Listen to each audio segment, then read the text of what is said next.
to the ESI Africa studio, broadcasting from NLIT Africa.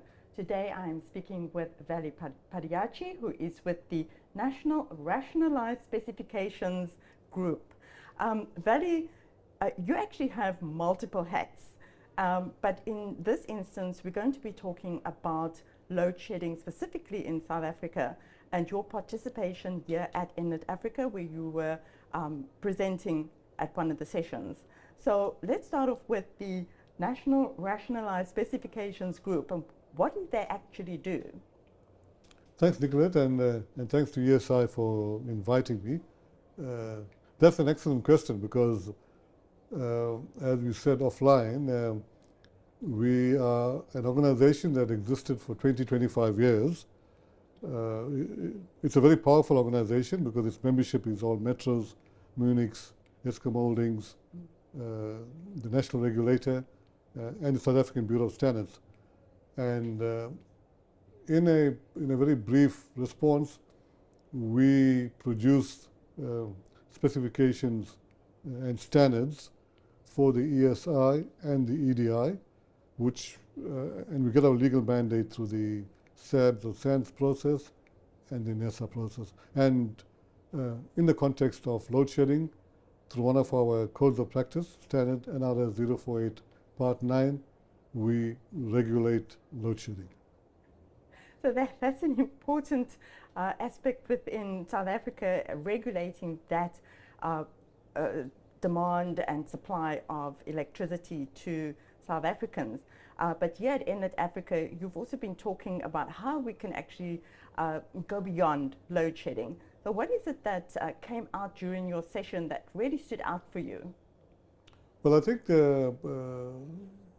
what stood out for me is that we are in the middle, well, we're almost going to winter, significant winter, middle of winter, and there's a lot of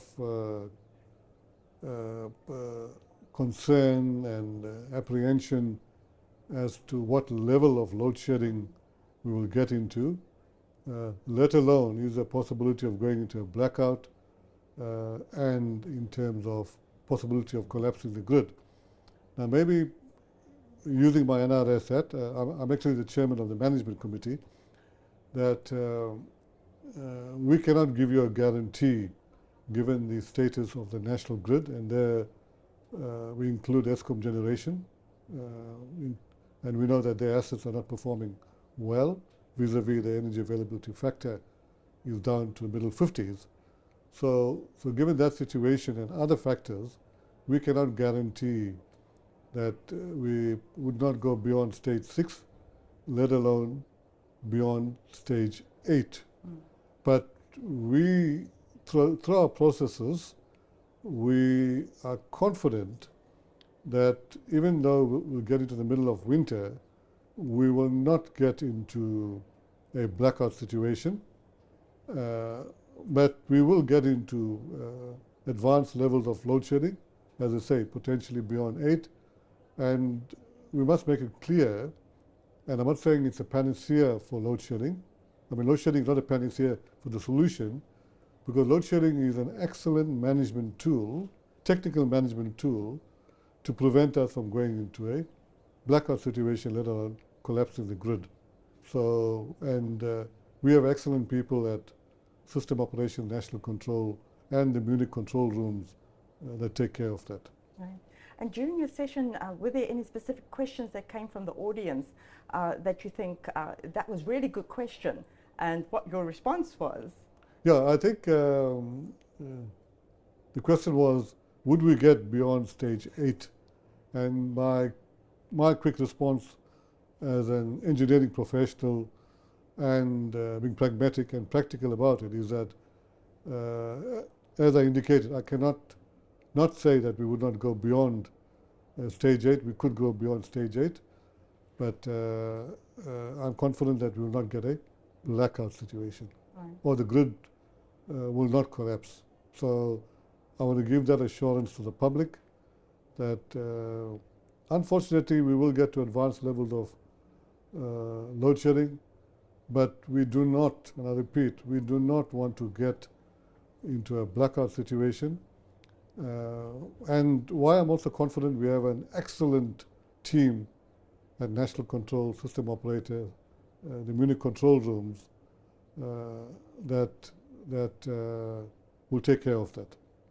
Well, that's really something that can put confidence in people that we are not going to have a blackout. No, exactly. I think they are getting tired because in this crisis period, they are working under difficult conditions. So hence, we need to, as a country, stop load shedding ASAP and allow these excellent people in the control rooms and national control to get back to a normal situation, so that, because the danger is that when you get tired and so on, you can make errors. But having said that, they are taken good care of and all of that, but I think it's just because they're humans, and if they get tired, we must just guard against the potential risks of that. Thank you so much for sharing that with us, Vally. Thank you, Nicola. Thank you very much. Right. To all our viewers, thank you for watching. Stay tuned for the next video.